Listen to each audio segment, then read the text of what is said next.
नमस्कार दोस्तों। उपभोक्ता संरक्षण अधिनियम 2019 के तहत शिकायतों को खारिज करने के संबंध में केरल उच्च न्यायालय का महत्वपूर्ण निर्णय है।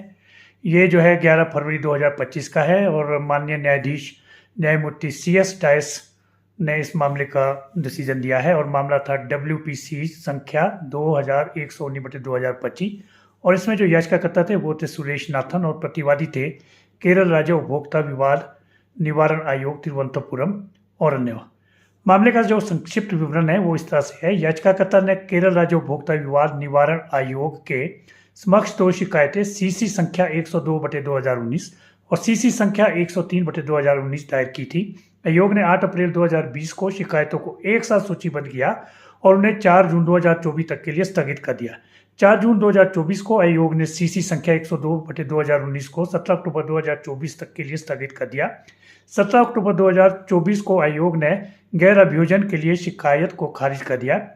याचिकाकर्ता ने आयोग के आदेश की समीक्षा के लिए उपभोक्ता संरक्षण अधिनियम 2019 की धारा 50 के तहत एक आवेदन दायर किया, लेकिन आयोग ने समीक्षा याचिका को खारिज कर दिया।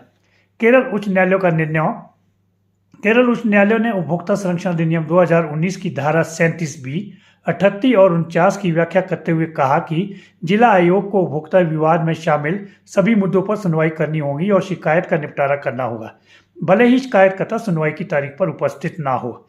अधिनियम की धारा 49 के अनुसार धारा 38 राज्य आयोग पर भी लागू होती है, इसीलिए राज्य आयोग को डिफॉल्ट या गैर अभियोजन के लिए शिकायत को खारिज करने का अधिकार नहीं है, बल्कि उसे शिकायत का निपटारा उसके गुणदोष के आधार पर करना होगा। उच्च न्यायालय ने कहा कि गैर अभियोजन की लिए शिकायत को खारिज करना गलत था और आयोग के आदेश में त्रुटि थी। इसमें जो निर्णय दिया है, उच्च न्यायालय ने आयोग के आदेश को रद्द कर दिया और शिकायत को बहाल कर दिया। उच्च न्यायालय ने आयोग को कानून के अनुसार शिकायत पर विचार करने और उसका निपटारा करने का निर्देश दिया है। इस निर्णय का जो महत्व है, यह निर्णय उपभोक्ताओं के अधिकारों की रक्षा के लिए महत्वपूर्ण है। यह निर्णय स्पष्ट करता है कि उपभोक्ता संरक्षण अधिनियम 2019 के तहत उपभोक्ता आयोगों को शिकायतों का निपटारा उनके गुण दोष के आधार पर करना होगा, न कि उन्हें डिफॉल्ट या गैर अभियोजन के लिए खारिज करना होगा। तो ये एक बहुत ही महत्वपूर्ण निर्णय है, क्योंकि अब तक ये देखा गया था कि जब भी कोई डिसमिसिंग डिफॉल्ट केस होता है तो उसके अगेंस्ट जो है आगे अपील करनी पड़ती, लेकिन ये जो है केरल हाई कोर्ट का बहुत ही बेहतरीन फैसला है जो कि बहुत काम आएगा। तो आप कृपया इसे ज़्यादा से ज़्यादा शेयर करें और इसको जो है अपने पास सेव कर ले। धन्यवाद।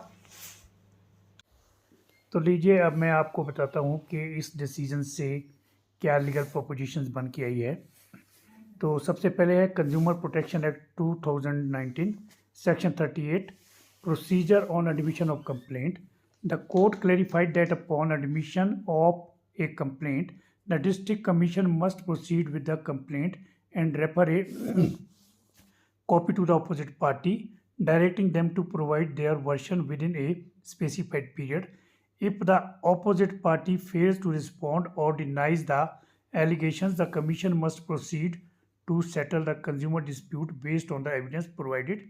Para 7 में आया है। नेक्स्ट है consumer protection act 2019 section 49 applicability to state commission. The court ruled that the provisions of section 35, 36, 37, 38 and 39 of the Consumer Protection Act 2019 are applicable to the state commission with necessary modifications. The state commission is not empowered to dismiss a complaint for default or non-prosecution but is obliged to decide a complaint on its merit. Third principle of law जो है वो है error apparent on the face of the record.